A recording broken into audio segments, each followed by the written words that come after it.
Stormgate was a game that I was super excited about when it first was revealed because I am a huge fan of StarCraft 1 and 2. Those games for me were the games that I grew up with, and it was very exciting to see a game that was basically saying that they are going to be StarCraft but better. It was by blizzarddevs that worked on StarCraft 2 and Warcraft 3, and they said it was going to be just like StarCraft 2 in terms of the way it is set up. There's going to be a campaign, co-op, team games, 1v1, and this video is very hard for me to make because I don't like Stormgate. I have played it for 11 hours, and I feel like within those hours, I enjoyed myself maybe one or two, which is really sad to say because Stormgate for me is a game that has so much potential, but I feel like this is a case of when is early access too early. And I think Stormgate is too early in that category. In this video, I am going to be talking about a lot of things. It's not going to be only negative, I promise, but it's going to be a lot of negativity because I think one of the main problems is the perception of what they were talking about and how they marketed this game. Because unfortunately, what they said they were going to do and what they marketed this game is going to do is just simply not what they're doing. And the problem with that is simply the difference of what they're doing to compare the game and what the game actually is. One of the biggest problems I had making this video is the fact that I simply don't enjoy playing Stormgate, which is why this video, unfortunately, is going to maybe just be me talking with Stormgate footage in the background because I don't want to play the game, because I find it very frustrating to play and very just boring, unfortunately. And it's not like StarCraft 2, Brood War, or even Age of Empires where I can play those campaigns over and over and over again. I can play individual missions over and over and over again and still have fun, which says something about what I feel like how Stormgate is, where it is simply not as fun as I want it to be in the casual sentence, because I have played the 1v1 mode more, but I played the 1v1 mode before it came out in early access during the early preview builds, and honestly, I enjoyed Stormgate's 1v1 mode when there was only the Vanguard and Infernals as a faction. I do not personally like the Celestials as a 1v1 mode faction, simply because I don't like how they don't have a main base. It's confusing to a player like me I am a lower rank competitive 1v1 player, and I don't like how they don't have a main base. It confuses me, and because of that, I don't want to play 1v1. Every time I want to leave the game every time I see the Celestials in the competitive 1v1 mode. And honestly, because of that, I'm not going to talk about competitive 1v1 a lot because I barely played it past in its most recent form when it came out in early access. I enjoyed Stormgate's 1v1 mode when it was the only thing available in the early preview tests, when Infernals and Vanguard were the only two factions. But when Celestials were created, it made 1v1 mode for me personally something I do not want to play, because having a faction that is that different, that doesn't have a base basically in concept, is too much for me. And I just decided I don't want to play 1v1. So that's why we are going to be focusing on the campaign and the co-op mode. To start off, this game, Stormgate, is created by blizzarddevs from StarCraft 2 and Warcraft 3. When you say that, you say, okay, cool, so there's veteran people on the game, which is true. There are veteran creators and devs on the game, but the problem is that there are 2 or 3 devs. This is still a very small team, and I think they didn't really communicate that enough with the public. And I am a person that was in the Discord and like looking at stuff for Stormgate, specifically looking at news for Stormgate. Even I, who am more informed than the regular person, forgot that this was a small team. And this is partly not their fault because, it's not their job to remind everyone constantly that we are not as big as Blizzard. But the constant comparisons to StarCraft, I think mostly, is actually a bad thing. Because then you have something to compare to Stormgate directly. And I think the biggest thing for me is the campaign and the co-op mode. These two modes are in their early state, even in their early state, significantly worse than StarCraft 2 and Warcraft 3. And honestly, I feel like this is slightly harsh to say, but I even believe that even Broodwar, StarCraft 1's campaign and the Broodwar campaign is better than Stormgate's current campaign missions. And it really sucks for me to say that because, as I said before, I wanted this game to be fun. And it's just not that fun.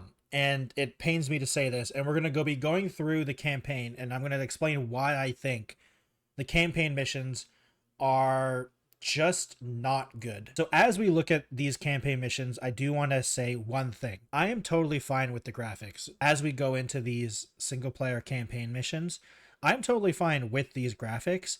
The main problem that I have with the graphics is obviously that it's just not done. It's very weird and honestly very amateur. It feels, the problem I have with some of these graphics isn't the graphics themselves, it's the camera angles of the cutscenes, which they have addressed slightly. They've changed some of the models since I've been making this video, so that's good. The problem is that I don't see why they couldn't see this problem ahead of time. The cutscenes don't look good, period. They just don't look good. They look weird, oddly timed. The sounds are really bad. This is one of the reasons why I think it is terrible to compare. The cutscenes, I think, are the best reason why I feel like it was really bad for them to constantly compare themselves or reference StarCraft 2. Because StarCraft 2, being even Wings of Liberty, being a 10-year-old game, over 10 years old at this point, all the cutscenes are better than them. And to be fair to them, the StarCraft 2 team was way bigger than the Stormgate team. But that doesn't matter because you constantly say you're going to be the next generation of RTS and you're going to be StarCraft 3. This is not StarCraft 2. This is just a bad version of it, which I think is partly their fault because they constantly compare themselves, or not compare, but they constantly reference StarCraft 2 in all of their promotional materials, which is bad. The opening cutscene is a very clear reason why I feel like the cutscenes feel very awkward, because when the crazy gate thing is opening and there's crazy demons flying out of it, the main guy, the male, shoots his gun a bunch of times and nothing happens. He just shoots his gun and you don't see where the bullets go. You don't see any demons falling down. He just shoots his gun randomly in the air and nothing happens. And it feels so weird. It feels like, you don't even hear impacts. Like, he just shoots his gun randomly and nothing happens. It's just like, you can't even tell what he's shooting at as well. Like, he just shoots his gun and like you see a bunch of people getting flown away and like you don't see anything happening. Like, nothing is happening because he's shooting his gun. And if that's supposed to show the futility of the matter, like maybe that could be useful, but it just feels weird that like nothing's happening. Like, nothing's actually happening in this cutscene. And I guess it's supposed to be like, you know, it is just an opening cutscene. It's supposed to see like things, what caused this whole thing to happen. But the problem I have is that there's no impact. Getting into the first few missions of Stormgate, I think is where I found the most weirdness and just odd design choices. First of all, I think it is very weird that the missions themselves have zero introduction of units. You just gain units randomly. In StarCraft or Warcraft 3, or basically in most RTS games, each mission is designed to show off a unit. And there's a narrative reason why you gain access to that unit, generally. In Stormgate, I used the same units from the beginning to the end. I went basically only infantry for the most part because the game never told me when I unlocked units. There was no narrative reason for when I unlock units. And I just never looked really because I was like, well, I can just go infantry and it doesn't matter. And it's just weird to me that there's no narrative reason for the units to be unlocked. StarCraft 2, in my opinion, and most RTS games have a ludonarrative dissonance problem of the human faction, for instance, the Terrans in StarCraft 2 and the humans in, or the Vanguard in this game. It's supposed to be this desperate plea for survival, and we can make infinite amount of units. You know, we can make infinite amount of things. There's resources everywhere on these maps. And, you know, I'm okay with that. The problem is that there is no reason that we're gaining access to these units. We just all of a sudden can make units. We can all of a sudden make siege tanks or whatever the tank is in Vanguard. We can just all of a sudden make all these units. We're not stealing blueprints. We're not researching new technologies. We're not, you know, going to a random ruin and finding ancient technology. We just gain it randomly. And I think in StarCraft 2, there is a ludonarrative dissonance on how many things we can make technically, even though you're supposed to be a rebellion faction. But at least there's some reasoning why you can make the units you can. You know, you steal it. I think like one of the characters, you beg, borrow, and steal it. The blueprints to make these units. But in Stormgate, there's no narrative reason. You just gain them seemingly at random. And I think that bothered me a lot because these missions are supposed to demonstrate these units, or at least be fun for these units, and they didn't really feel like that. Another reasoning is like one of the people working on this is from Warcraft 3, and the hero unit just gains abilities random. There's no narrative reason why she can do these things or why he can do those things. The two characters that you gain access to, there's no reasons for these abilities. They just have them other than gameplay reasons. And I feel like it's very a missed mark to give reasoning for these abilities to exist. So with all that being said, the missions themselves. The problem that I have with all these missions is the pacing feels weird in my opinion.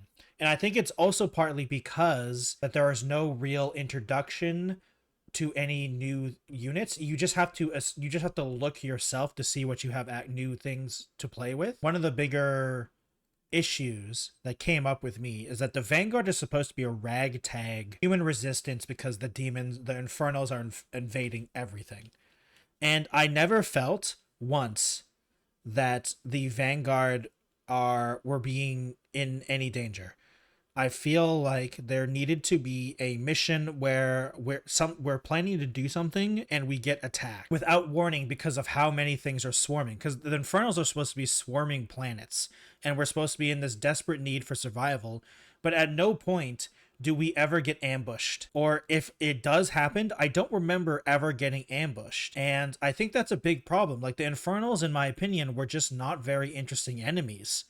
You know, Mansk in StarCraft 2 is an annoying enemy. The Zerg at the beginning of Brood War is an annoying enemy.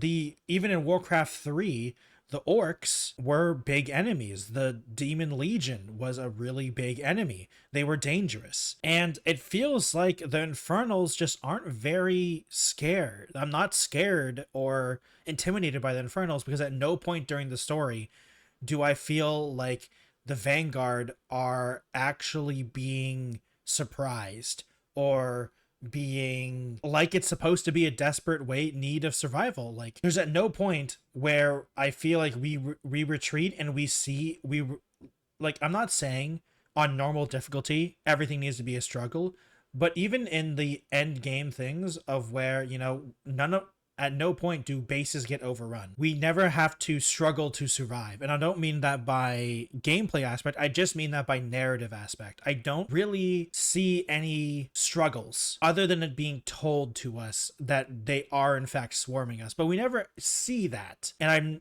I think that's the problem that I said at the very beginning of the video, is that this is too early in early access. I think the problem with this is that the narrative isn't. This feels like a first draft of the narrative, or an early draft at the best, and I just think this narrative needs way more work. And also, it feels the main character. I can't even remember her name right now. Let me look it up. Amara's story is, it just feels like Arthas. It just feels like a bad version of Arthas's story because she even finds an evil blade that she need. She like it's literally just Arthas's story from Warcraft, except worse because you're not as attached to her. The threat doesn't seem as threatening, and her allies just seem very baseline. I mean, one of the characters, I can't even find one of the characters' names. Blockade. The other character, Blockade, we barely talk to, and it's just weird. We don't get enough time with any of these characters, and it is honestly just not very good, and it makes me sad. The co-op mode in Stormgate, I think, is where I am equally disappointed when it comes to the campaign, because the co-op mode is even earlier in terms of the early access than the campaign, which is really bad in my opinion. The co-op feels clunky, it feels weird, the missions feel just kind of boring, and the fact that it's 3-player means that the co-op mode is the only time where I've actually had lag problems because of how many units are on the screen, and my computer is really good. So it's a really bad sign that the co-op mode lags a lot. I think the weirdest thing with the 3-player co-op is I'm not entirely sure why it's 3 players. And I think it's 3 players because of the unreleased 3v3 team games mode, because they want people to go from campaign to co-op to 3v3 team games to 1v1 technically. And I feel like that is a bad decision because I don't understand what benefits having 3 players in the co-op mode. All that means is that there's another player, and it makes the co-op mode relatively easy from a casual perspective. I am not the best RTS player in the world. I play these games. Haven't played any of the mutations. Well, first of all, I haven't played a lot of the Stormgate co-op because I didn't like it. But I've played a lot of the StarCraft 2 co-op, and I've really only played the brutal difficulty and not the mutations difficulty, because those difficulties is a lot for me, and sometimes I just don't want to have to deal with it. But even on the regular difficulties, StarCraft 2's co-op mode is challenging enough that I'm like generally not just smoking it, right? In Stormgate's co-op mode, I have never once died.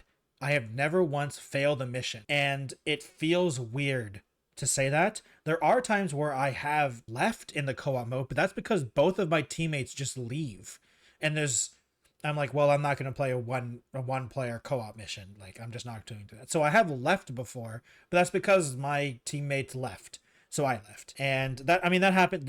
I'm not blaming Stormgate for that, but it's just weird to me that it feels odd that there's 3 players. I don't know the benefit of having 3 players, because the downside is that the game mode feels it feels easier, and it feels like you have less impact because everyone's just 1Aing across the map, which is a problem of the missions as well, because the missions just feel like weird, just worse. Once again, it feels like a worse version of the StarCraft 2 co-op mode.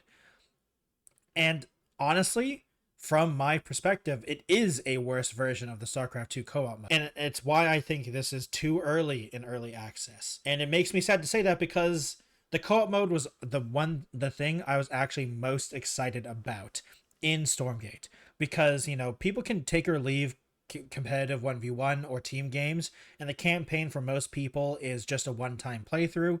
But the co-op mode in StarCraft 2 is the best thing in StarCraft 2 by far, in my opinion, when Legacy of the Void came out. And it's also its biggest blunder, in my opinion, as well, because they didn't exploit it enough. But, that's a whole different topic. Stormgate's co-op mode is just a worse version of StarCraft 2's co-op mode, and it also is just not as fun fundamentally because it's Stormgate and not StarCraft. So that's a thing as well, because Stormgate, I just think, even though it plays fine, it just feels clunkier. And I don't really know how to say that in any other useful ways, unfortunately, because I don't know why StarCraft 2 feels better in a lot of ways.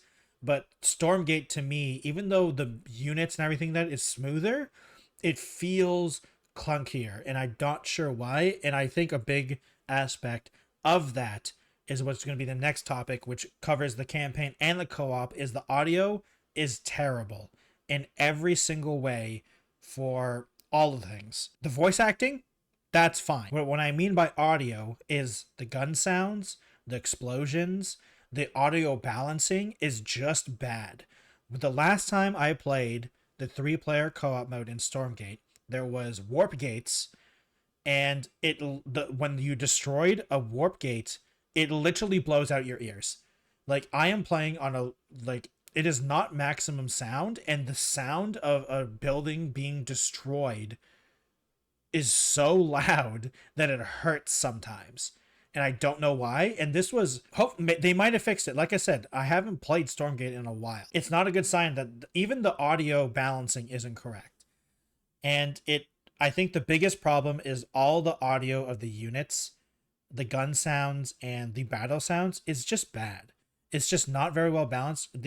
I think some of the best things about RTS games is the sounds of the battles and watching the battles as a casual player. Obviously, when you're a competitive 1v1 player, you're not really watching the battles most of the time. You're doing other things. You're doing so many things in competitive 1v1. But as a casual player, you're watching stuff explode. You're clicking your units and sending them to attack because you want to watch them do their animations and have their cool stuff happening. But in Stormgate, everything sounds really lame. And I think that is honestly the worst offender for Stormgate for me, is that the sound design isn't good. There is no sound in Stormgate to me that I can remember without listening to it. I know what a siege tank sounds like in StarCraft. I know what Stim sounds like in StarCraft. I know what the Protoss sounds like in StarCraft. I know what the archery sounds sound like in Age of Empires 2. I know what the Wololo from Age of Empires. Like, there isn't something like that in Stormgate because all the sounds aren't very good. And the biggest thing I can think of right now in Stormgate is... honestly, no, I can't. I can't think of anything that I wouldn't have to listen to first to know what it is. Or not just listen and look at it to know what it is. And I think that is the biggest problem.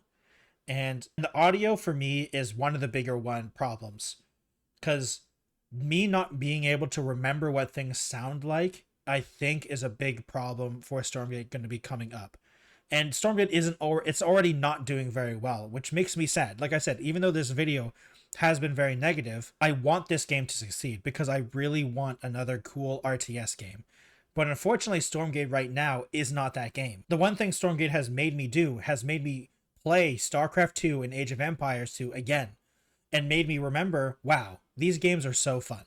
And it made me realize that when I was playing Stormgate, I wasn't really having fun. That is the biggest negative thing I can say about Stormgate right now. As a person who enjoys RTS games and even plays Brood War's campaign over and over again, and even though Brood War is horrible to control, I'm still having fun. And the fact that in Stormgate, when I played it, I realized I wasn't having fun. And I think that is the biggest problem in Stormgate. When I'm playing it, or when I did play it, I wasn't having fun. And then when I played a game from 1998, I was having fun. Now, to be fair, nostalgia is some of that reasoning, but for the most part, it still wasn't as... Even when I tried my best to take away the nostalgia, I'm just like, okay, I'm just gonna... Just listening to StarCraft and watching stuff blow up in Brood War was fun. But in Stormgate, nothing like that ever happened. And I never had that cool wow moment in Stormgate, in the campaign and the co-op mode. And with the final point of this video being that I think, with all that said, and all the negativity, along with that, I think they are charging too much for what they're selling. I bought the deluxe edition when it first came out, the early supporter, the most expensive version, and when the game came out, I didn't own everything, which is crazy. They did fix some of that, but I still don't own everything in Stormgate, and they're selling individual heroes for $10 US, and they're selling the missions, I think, for also $10. The mission packs you get are 3 missions that I beat within an hour, and that is not good. And that is not going to stay sustainable because especially if the missions aren't good. I think that's the biggest problem. If they want to charge $10 for 3 missions, that's fine. But the problem is you need to charge for 3 good missions, not 3 bad missions. And the missions are not good, as I've said. Thank you for watching this video about Stormgate for me. This video was very hard to do because I feel like I don't want to be super negative, but I just wanted to say this because I was so disappointed with Stormgate, as I've said before. And I hope they can climb back out of this. And I'll be the first, if they make a good game and they make an amazing patch, I'll be the first one to say I'm so glad they fixed Stormgate. But right now, Stormgate is a game for me that I am keeping an eye on for a good, hopeful patch, but I will not be playing. And it makes me sad to say that because I was very excited for Stormgate. But thank you everyone for watching, and I'll see you in another video. If you'd like to subscribe to my channel and support me, I'd appreciate it. Join YouTube memberships if you would like to support me directly. I have a Twitch, Twitter, Instagram, Bluesky, and TikTok if you'd like to follow me on other platforms. Thank you for watching, and I'll see you in another video. Goodbye, everyone.